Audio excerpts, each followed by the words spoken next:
over this very long weekend. Royal commentator Richard Fitzwilliam joins us now in the studio. There's just so much excitement in this country. Oh, yes, you're absolutely right. You can almost feel the mood of anticipation. Union Jacks everywhere, and a vast number of street parties, too.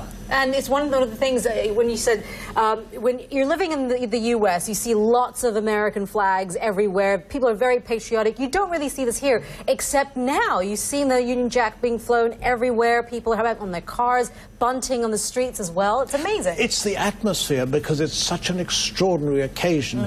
This is a magical and historical event, and without precedent save for Queen Victoria. That's why celebrations on so gigantic a scale. Walk us through what we can expect this weekend. We can expect on Saturday the Queen, a keen equestrian, and she's attending the Epsom Derby. Yeah. She will love that. Remember, she spent her 86th birthday at Newmarket races. On the Sunday, there's the big lunch.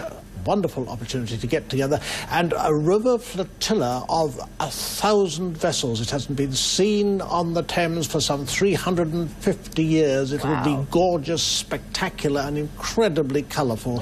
On Monday, there will be a BBC concert at the Palace, and also thousands of beacons lit around the Commonwealth. The Queen is particularly fond of the Commonwealth, as we know. And on Tuesday, this is, of course, the most important day for the Queen, the St. Paul's service of Thanksgiving, followed by 2 receptions, a lunch at Westminster Hall, and what everyone is looking forward to, the drive back in open landaus with the escort of the household cavalry, the appearance on the balcony at Buckingham Palace, the aria fly past, and a very special, it's called a foire de joie, a fusillade of joy, which will be fired by the Queen's Guards in the forecourt of Buckingham Palace. A fantastic set of events. This is 60 years in the making. The only time that's happened before is under the reign of Queen Victoria. Tell us a little bit about her Jubilee celebration. Her Jubilee celebrations marked the zenith of empire. No crowned heads were invited.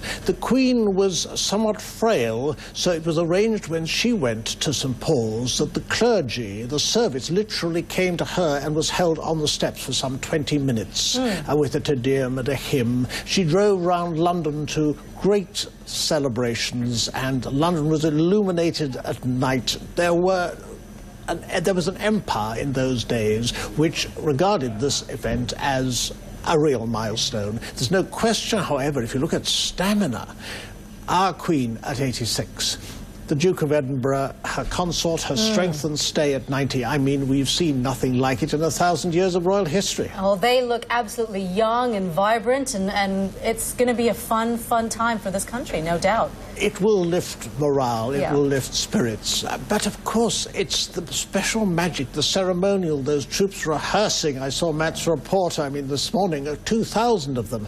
It is so very special, the loyalty they feel to the Queen, and the fact that they're so proud that Prince Harry is an Apache pilot, and of course Prince William and the RAF Search and Rescue are serving. So there's special links. It's a very special day because the monarchy is synonymous with Britain, part of our DNA, I'd say. Absolutely, and that's why a lot of people come to this country. When they visit, they want to see all of that as well. And they'll always have it, because the latest poll shows 80% of people regard the monarchy as what we need, what we want, and my goodness me, we're going to celebrate in a big way, in an unprecedented way, a historic landmark in its history. Absolutely. Richard, thank you very much for that. We appreciate that. Richard Fitzwilliams. And we want sun. We do not want rain. We're keeping our fingers crossed for some good weather. Mari Ramos is over at the International Weather Center to bring us some good news, right? Yes. Right? I'm actually, no right. No rain. You know what? I'm keeping my fingers crossed, too, because it's actually looking pretty good.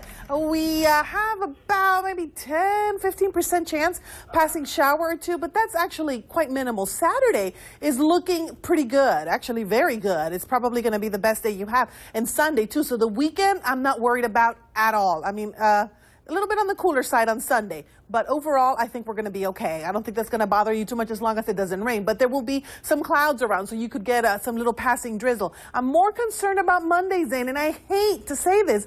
Tuesday is actually looking like we're going to have some rain as well, but you know what? I think that's part of the DNA. Is that what your guest was saying? Proud of the British DNA to have to deal with the changes in weather. So I think you're going to be all right, even though I think Monday and Tuesday are going to be days that we're going to have to deal with the rain. But let's just take the weekend. It's going to be fine, okay? 18 right now in London, 19 in Paris.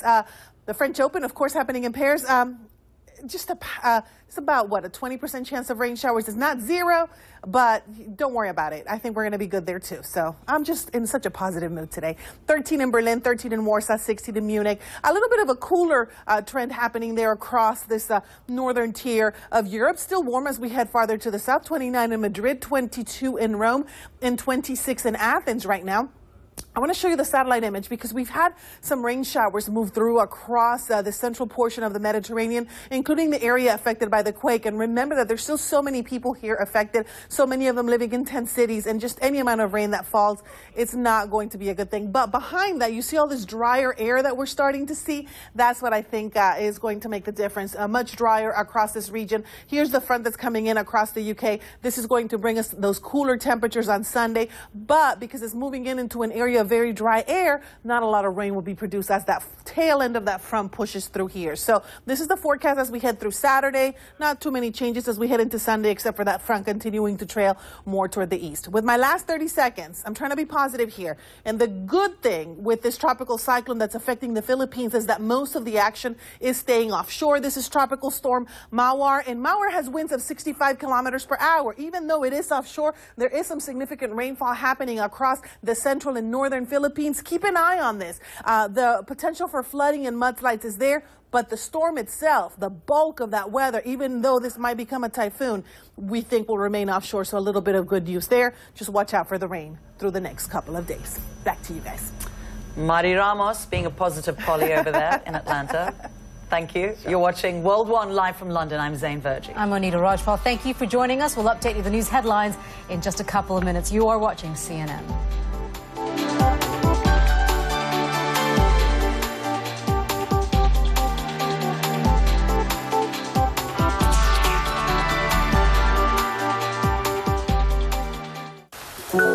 Berlin is cutting energy costs of its old renovated buildings by €5 million. New York is setting new standards in green skyscrapers.